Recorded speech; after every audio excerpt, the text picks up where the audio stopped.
Buenas noches, mi nombre es Nayibe Restrepo. Voy a hacer la presentación de la línea del tiempo de la revisoría fiscal.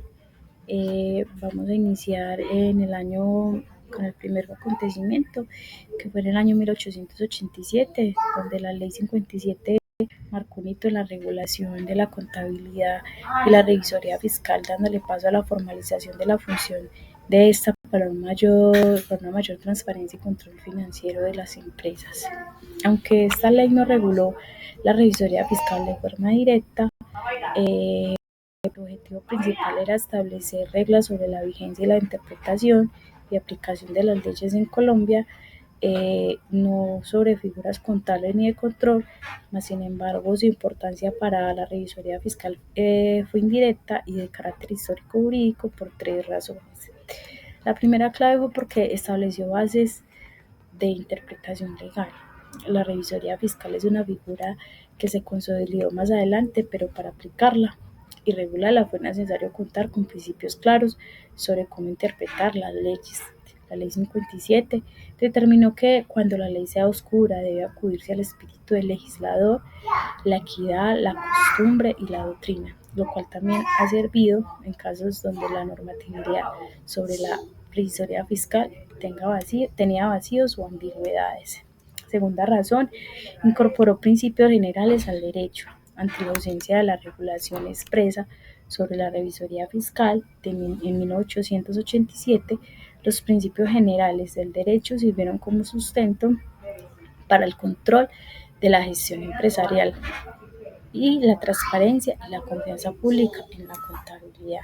Estos principios facilitaron más tarde la adopción de como normas que dieron forma a la revisoría fiscal, como el Código del Comercio y la Ley 43 de 1990.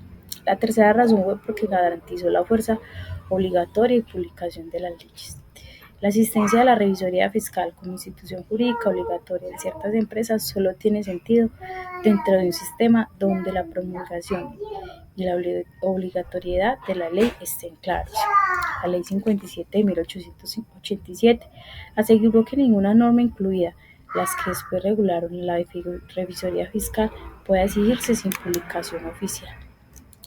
Y aunque la Ley 57 no menciona la revisoría fiscal, fue importante porque creó la estructura jurídica que permitió su interpretación y aplicación futura, asegurando que el control fiscal y contable se desarrollara dentro de un marco legal sólido.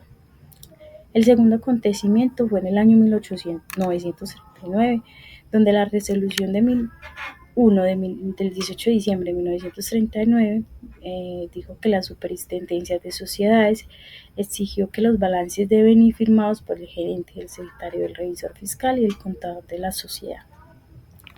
Tuvo una influencia decisiva porque reconoció formalmente la figura del revisor fiscal.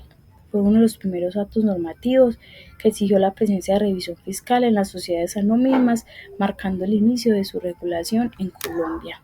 También fortaleció el control contable y societario, estableció la obligación de llevar libros contables correctos y rendir cuentas verificadas, funciones que recaían sobre el revisor fiscal. También creó la base para la vigilancia estatal.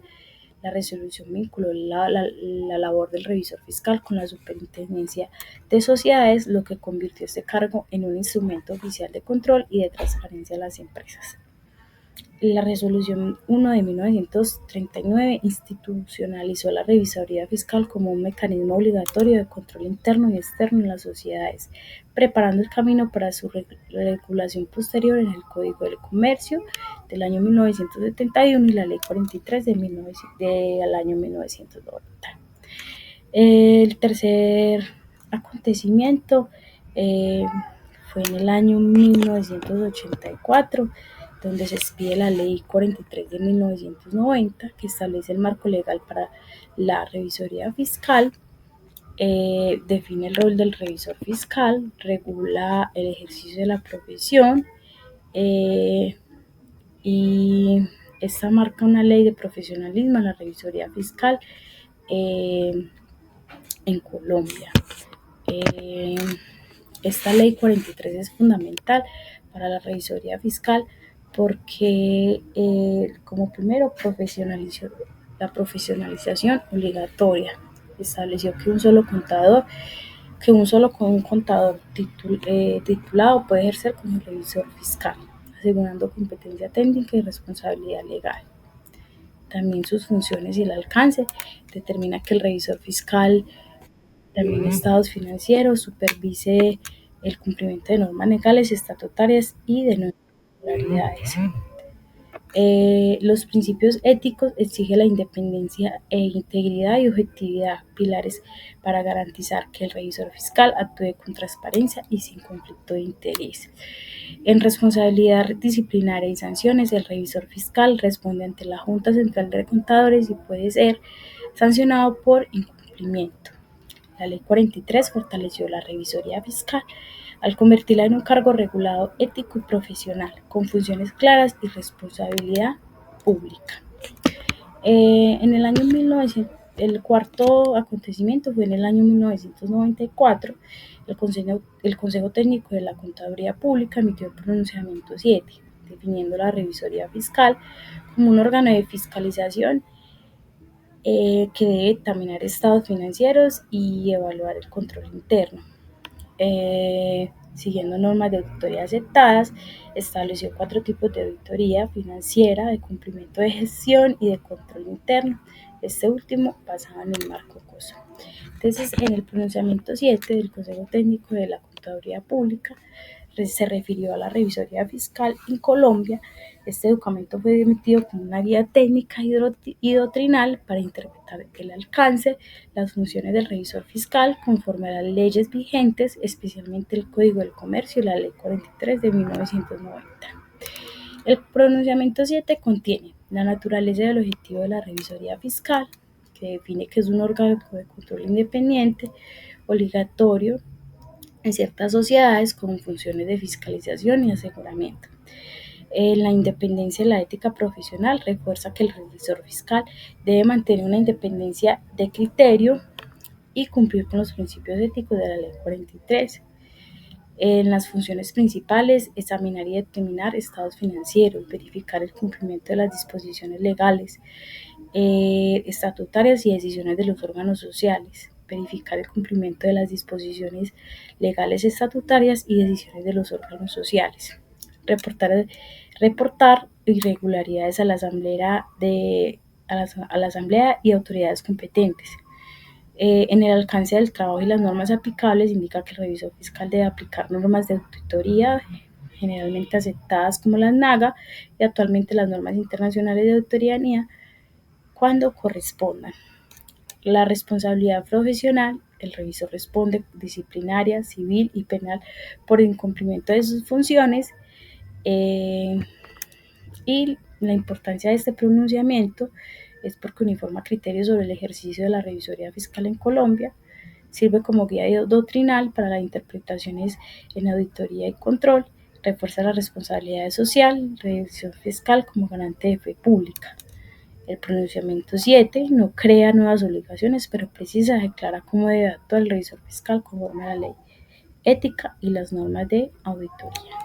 El quinto acontecimiento fue en el año 1995. La ley 222 regula la intervención del revisor fiscal en la autenticidad de los estados financieros, establece deberes y responsabilidades causales de remoción, además que de atribuir al gobierno la competencia en normas de auditoría. Entonces, la ley 222 de 1995 complementa y moderniza el marco de la revisoría en Colombia y el impacto que tuvo la revisoría fiscal. Entonces, impactó en la autenticidad y responsabilidad sobre los estados financieros. Exige que estos estados financieros lleven firma del representante legal, contador y revisor fiscal, quienes responden con su veracidad y fidelidad. Los deberes y responsabilidades claras: precisa la obligación del revisor fiscal de denunciar irregularidades, vigilar gestión y verificar el cumplimiento de la ley. Le atribuye responsabilidad solidaria contra falsedad o no cumplimiento. Y en las causales de remoción establece que el revisor fiscal puede ser removido por la Asamblea por justa causa, fortaleciendo el control interno y la independencia. Normas de auditoría bajo el control estatal. Otorga al Gobierno Nacional la competencia de fijar normas de auditoría y aseguramiento, lo que más adelante llevó a la adopción de las normas internacionales de auditoría, las NIA. La ley de 222 reforzó el papel del revisor fiscal como garante de la autenticidad de los estados financieros, dio responsabilidad legal más estricta y alineó su trabajo en los estándares técnicos definidos por el gobierno. Estos fueron los 5 acontecimientos que escogí y que pues, lo intenté explicar el impacto que tuvo en la revisoría fiscal. En la diapositiva se encuentra los demás acontecimientos encontrados. Muchas gracias por la atención.